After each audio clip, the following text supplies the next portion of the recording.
Assalamualaikum warahmatullahi wabarakatuh. Perkenalkan, nama saya Zahra Sabina Firdayati dari 10 AKT 3. Di sini saya akan menjelaskan materi PPKN tentang lembaga-lembaga negara Republik Indonesia. Yang pertama, Majelis Permusyawaratan Rakyat atau MPR. Adapun wewenang MPR, yang pertama, mengubah dan menetapkan UUD NRI tahun 1945. Kedua, melantik presiden atau wakil presiden hasil pemilihan umum. Yang ketiga, memutuskan usul DPR untuk memberhentikan presiden atau wakil presiden dalam masa jabatannya. Yang keempat, melantik wakil presiden menjadi presiden apabila presiden mangkat, berhenti, diberhentikan, atau tidak dapat melakukan kewajibannya dalam masa jabatannya. Memilih wakil presiden dari dua calon yang diusulkan oleh presiden apabila terjadi kekosongan jabatan wakil presiden. Yang selanjutnya, memilih presiden dan wakil presiden apabila keduanya mangkat, berhenti, diberhentikan, atau tidak dapat melakukan kewajibannya dalam masa jabatannya. Anggota MPR terdiri dari anggota DPR dan anggota DPD. Sesudah amandemen, MPR menjadi lembaga tinggi negara. Sebelum amandemen, sebagai lembaga tertinggi negara. Yang kedua, DPR atau Dewan Perwakilan Rakyat. Fungsi DPR berdasarkan Undang-Undang Nomor 17 Tahun 2014.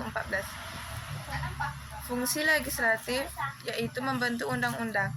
Fungsi anggacan yaitu membahas dan memberikan persetujuan atau tidak memberi persetujuan terhadap rancangan undang-undang tentang APBN yang diajukan oleh Presiden. Fungsi pengawasan yaitu mengawasi pelaksanaan undang-undang dan APBN.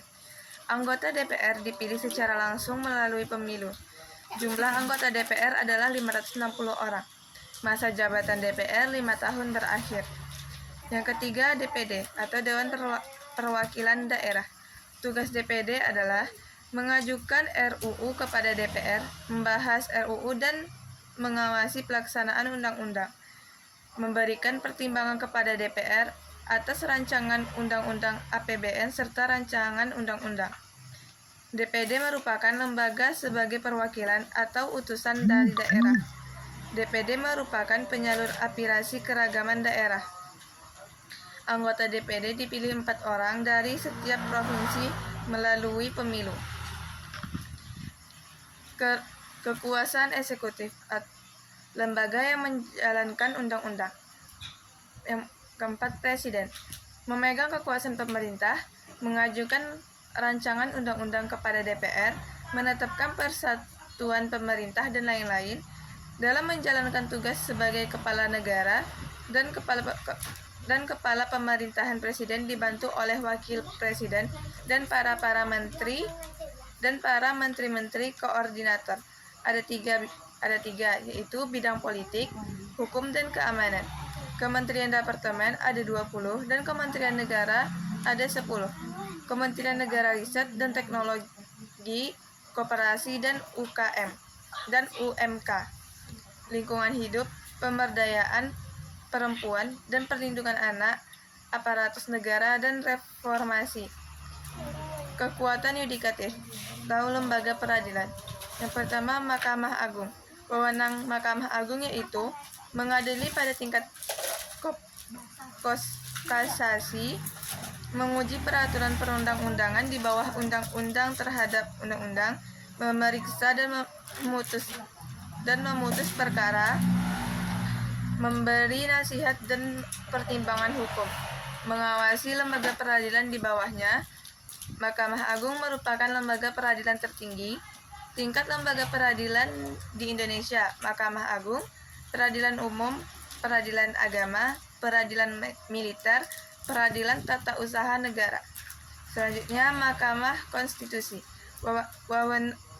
Wewenang Mahkamah Konstitusi yaitu mengadili untuk menguji undang-undang terhadap Undang-Undang Dasar 1945, kemudian memutuskan sengketa lembaga negara yang kewenangannya diberikan oleh Undang-Undang Dasar 1945, perubahan partai politik, perselisihan tentang hasil pemilu.